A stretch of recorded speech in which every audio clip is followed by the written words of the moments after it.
At 7:12 a.m., Buckingham Palace did something it almost never does. It went silent.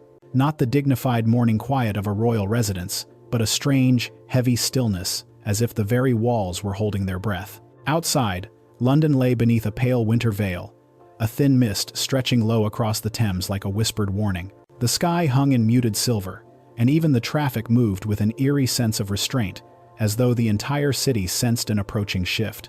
The first whispers came from the palace gates. A guard stiffened. A courier paused. Inside, the press vans parked along the mall. Seasoned royal reporters leaned forward, lowering their voices in a way that made listeners uneasy. "Something's happening," one murmured, live on air. "We don't know what yet, but the energy is different." Florists setting up morning bouquets turned up the volume on small radios. Taxi drivers exchanged rapid theories through open windows. Elderly couples in corner cafes raised knowing eyebrows they had lived long enough to recognize when the monarchy trembled before the public ever did. But the most telling sign was inside the palace itself. Corridors that usually echoed with orderly footsteps felt muffled, subdued. Staff moved quickly but spoke quietly. Their conversations clipped, their expressions drawn tight with the kind of tension that only comes when senior ranks are unsettled. Even the polished floors seemed dimmer beneath the gray light filtering through tall windows. No alarms, no announcements, no dramatic commotion. And yet everyone, every guard, every aide, every seasoned correspondent felt the same invisible ripple forming at the heart of the palace. A rumor had started. A rumor with a single name attached to it. A name no one expected. Prince Edward. The quiet brother. The dependable one. The royal who never made headlines. Until today. The first official sign that something was truly amiss arrived shortly after noon. At exactly 12:03 p.m., the Buckingham Palace press office, normally meticulous, predictable, and almost ceremonial in its timing, issued a message to the media. Phones vibrated simultaneously across newsrooms. Alerts flashed red on live TV tickers. Producers shouted across studio floors. But the shock wasn't what the message said. It was what it didn't say. Just one sentence. No explanation. No context. No additional notes. His Royal Highness Prince Edward will deliver a personal televised address this evening shortly after 9. That was all. And suddenly the silence that had hovered over London all morning cracked into noise. Within minutes, major broadcasters broke into their scheduled programs. BBC anchors exchanged confused glances on camera. ITV commentators stared into their earpieces as producers barked instructions. Social media surged with speculations, theories, and alarm. A senior royal correspondent, live on air at the time, pressed a trembling hand against her tablet and whispered, This is unprecedented." Indeed, it was. The royal family simply did not make unscheduled personal broadcasts. Not for small issues, not for routine updates, and certainly not without explanation. The last time anything remotely similar had occurred, the world had been shaken. Across the country, the reaction was instantaneous and almost unnervingly unified. In Wales, families began adjusting their evening plans around the 9 p.m. broadcast. In Scotland, pubs replaced football match previews with rolling royal coverage. Northern Ireland's local news stations launched special segments titled Prince Edward, What We Know, What We Don't. Inside newsrooms, analysts scrambled to craft predictions. Some insisted it must be a health announcement. Others speculated it might concern a global initiative or a message from the king. But there were those quiet, seasoned voices who remembered patterns. The tremor beneath the surface, the way palace silence often disguised something deeper. And they wondered, was this a confession? By mid-afternoon, camera trucks converged near the palace gates. Tourists watched in bewilderment as reporters delivered breathless updates. "We can confirm," one said, "that advisors have been seen moving in and out of the East Wing at unusual frequency." He was also backed at an inquest. Inside Buckingham Palace, that observation could not have been more accurate. The atmosphere had transformed from uneasy, quiet, to controlled urgency. Courtiers hurried through the halls with documents pressed against their chests. Communications officers debated phrasing behind closed doors. Senior aides exchanged low, tense whispers. Meanwhile, the man at the center of it all stood alone in a small study lined with old portraits and heavy velvet drapes. Prince Edward. The dependable brother. The unobtrusive royal. The man who had avoided dramatic headlines for a lifetime. He stared at the sheet of prepared remarks resting on the polished wooden desk meticulously drafted by palace officials, as tradition required. And yet, not one word of it would be spoken. He lifted the page, folded it once, and set it aside with a quiet finality. He would not hide behind scripted dignity tonight. Not anymore. Some truths demanded their own voice. As the clock in the hallway chimed 3 steady notes, an aide knocked gently and said, "Your Royal Highness, the broadcast team is ready whenever you are." Edward inhaled, steady but unsure. The nation was waiting, and he was about to tell them something that would change everything. By the time the clock struck 9, the United Kingdom was holding its breath. Living rooms fell quiet. Pubs lowered their lights. Hospital waiting rooms turned televisions toward the broadcast as nurses paused between rounds. Even commuters on late trains leaned forward over glowing phone screens, instinctively sensing they were about to witness something that would leave a mark on royal history. Then, without fanfare or anthem, the screen faded to black and returned with the image of Prince Edward sitting alone beneath the soft glow of studio lights. He did not look like a man rehearsed for duty. He looked like a man on the edge of honesty. His hands were clasped gently, not stiffly. His shoulders were straight, but not rigid. And in his eyes, usually reserved, almost unreadable, there was something startlingly human, a tremor of vulnerability. The director raised a hand out of frame. Silence settled. The red light blinked on. Edward lifted his gaze. "This is not easy for me," he began, his voice softer than the nation had ever heard it. "I have carried this for many years. It's not right of the top it." Across the country, viewers instinctively leaned closer. There was no ceremonial cadence, no polished correctness. His tone felt personal, private, even like someone speaking across a table rather than through a camera. And because of that, his first words rippled through millions like a quiet shock. He paused, letting the air settle again before continuing. "My father once told me," he said slowly, "that every family needs an anchor, someone who steadies the ship when storms rise." They graphed. A faint, almost wistful smile crossed his face. "I believed him. I believed it was my purpose. To be calm when I was frightened, to be composed when I was anxious, to be silent, even when I was hurting." He exhaled quietly, a release not meant for drama but for truth. "And so, I accepted that role, with all my heart. For years, I tried to be the steady one, the one who never wavered, the brother who caused no headlines, the son who required no attention, the man who held the line so others could fall apart if they needed to." In newsrooms across the country, journalists exchanged stunned looks. This was not a speech. This was a confession in slow motion. Edward continued, his voice tightening, as though he were walking through memories long sealed. "But what I did not understand then," he said, glancing briefly downward, "was that silence also has a cost. When you swallow your own storms for too long, you begin to lose the shore. Thanks for watching." His hands loosened slightly, and there was a moment, he added, leaning forward as if speaking to each viewer individually, when that silence failed someone I love deeply. A moment I have replayed in my mind for decades. A moment that changed me more than I ever admitted. The cameras captured the flicker in his eyes. Regret, raw and unshielded. In living rooms across the nation, families exchanged tense glances. Who was he talking about? What moment? What had he done? Edward looked back at the lens with a steadiness that didn't hide the emotion trembling beneath it. "There was a day," he said quietly, "when duty and love collided, and I chose wrongly." A thin, stunned silence swept the country. He swallowed once, preparing to say the words he had buried for years. "I failed someone who needed me most." He did not name who. Not yet. But the entire nation felt the temperature drop as he continued. "And it is time," he said, "that I finally tell you the truth." The screen held on his face. The nation waited, and the next revelation would crack the heart of the monarchy. Night settled over Buckingham Palace with a quiet that felt almost unnatural, the kind of stillness that presses against the windows and hangs along the ceilings like a held breath. Inside the broadcast room, Prince Edward's words drifted into darker, more vulnerable places. What began as a controlled confession was slowly becoming an emotional unraveling decades in the making. He paused for a long moment, his eyes drifting away from the camera as though he were staring at a memory visible only to him. When he finally spoke again, his voice had changed lower, softer, carrying the weight of something long buried. "There was a moment," he said, "that broke something in me, something I never fully repaired." Across the country, viewers leaned forward. In pubs, people fell silent mid-sip. Families sitting on sofas unconsciously moved closer to their screens. Even commentators watching from studios froze, their pens hovering above their notes. Edward inhaled, steadying himself.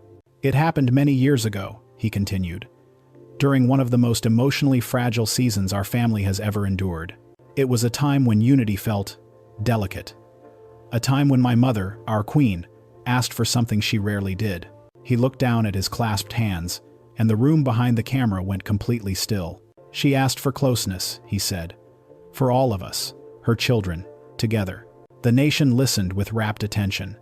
For decades, the public had seen only fragments of the royal family's internal worlds: carefully curated photographs, structured public appearances, practiced smiles. Never this.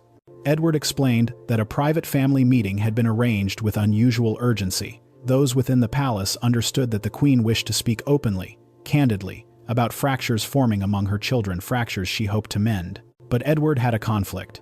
"I was scheduled to attend an international engagement that same day," he said. "Months of planning had gone into it. Diplomats had flown in. Postponing it would reflect poorly on the crown, or so I believed. Now is really too." He lifted his eyes, and the regret in them hit like a cold wave. "So I made the choice I thought was right. I fulfilled my duty." He described how he stood before hundreds that evening, smiling, delivering speeches, performing with the ease expected of him. "I projected steadiness," he said. "I did what was required." But beneath the polished exterior, something felt slightly off. A quiet tug he tried to ignore all night. Only when he returned to the palace did he understand why. His voice trembled on the memory. "I walked the corridor to my mother's study, and the silence was different. Heavy, almost painful." He described the deep red carpet, the long stretch of hallway glowing under dim sconces, the unusual absence of staff. A maid passed him, offering a soft nod, gentle, but laden with sympathy. He carried that look with him even now. When I entered her room, she greeted me as she always did, warm, gracious. There was no anger, no reproach. She simply asked how my engagement had gone. He paused.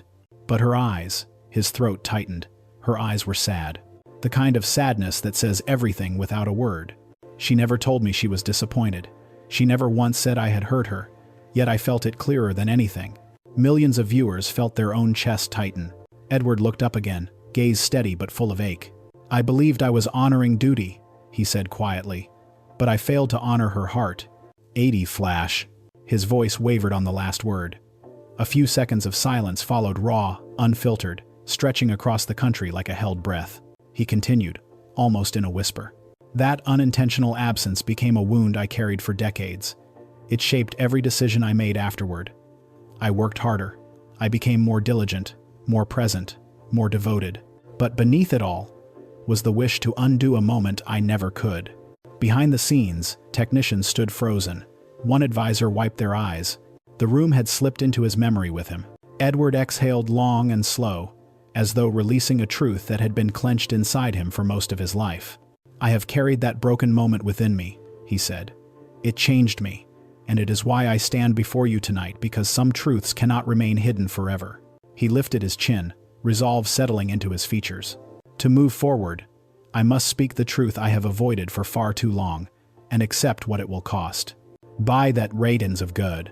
The nation felt its heartbeat quicken. The real revelation was still ahead.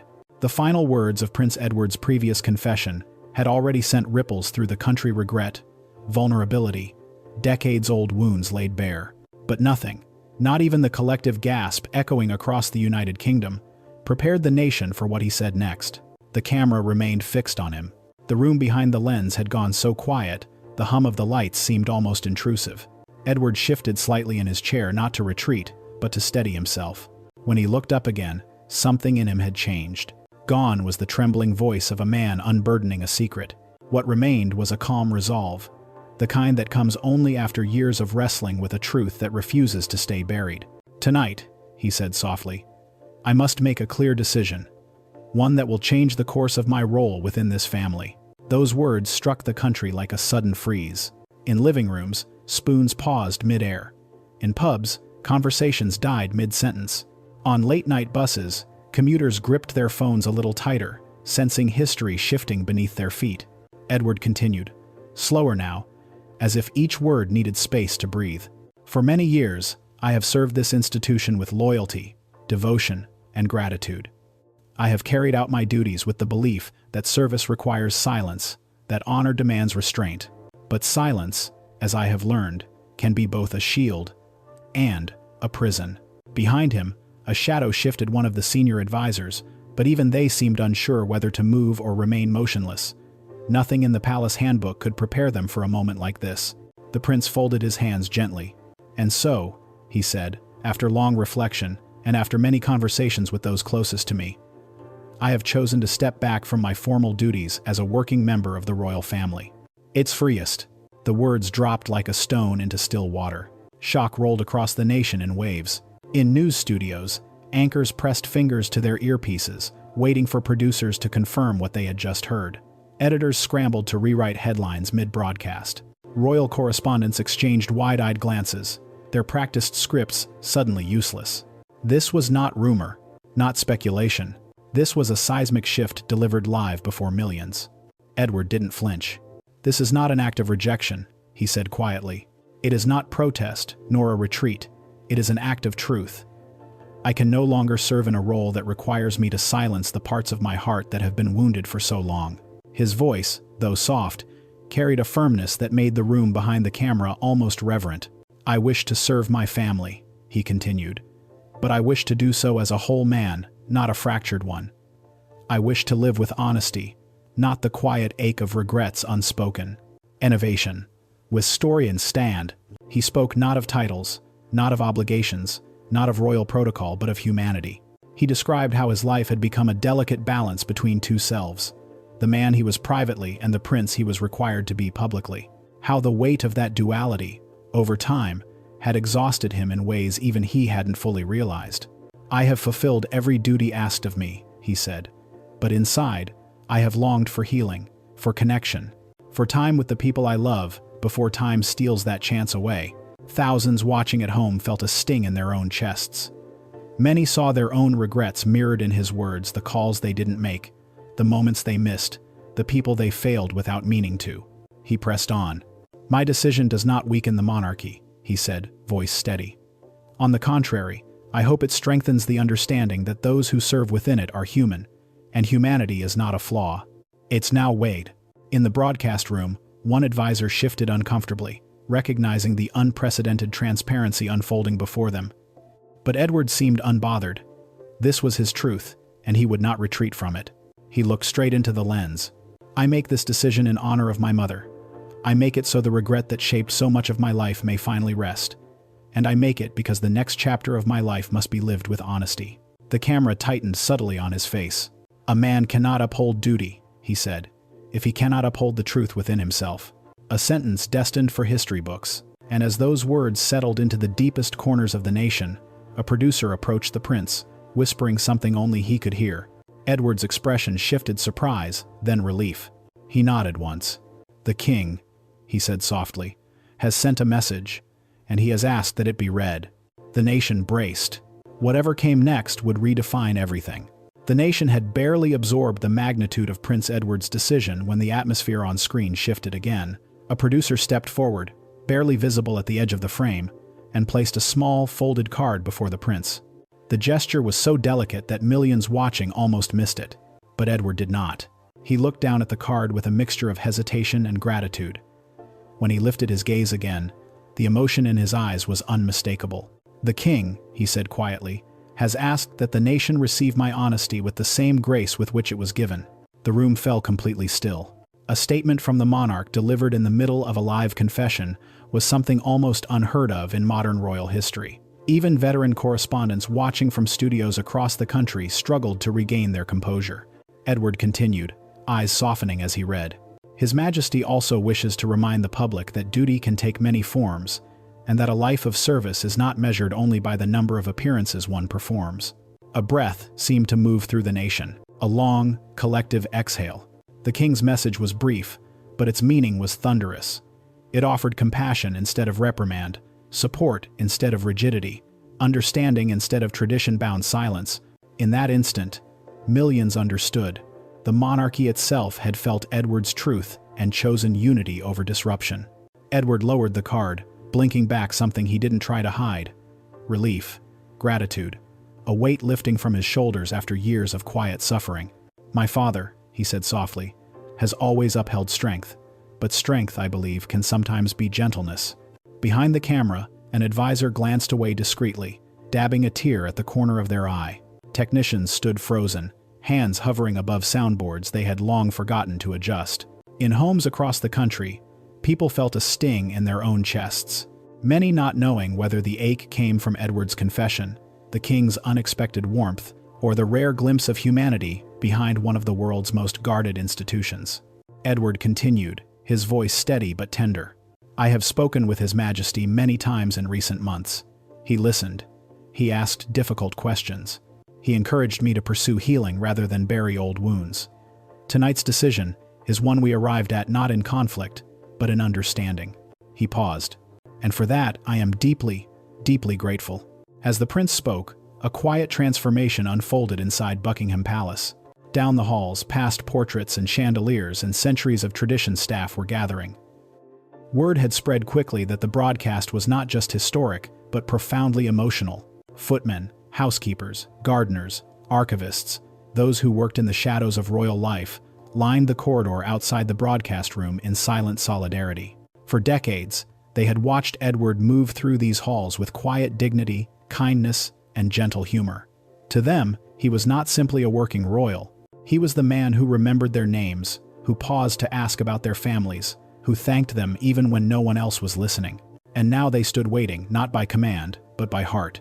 Edward finished speaking. The red light above the camera blinked off. For a moment, he stayed still, letting the silence cradle him.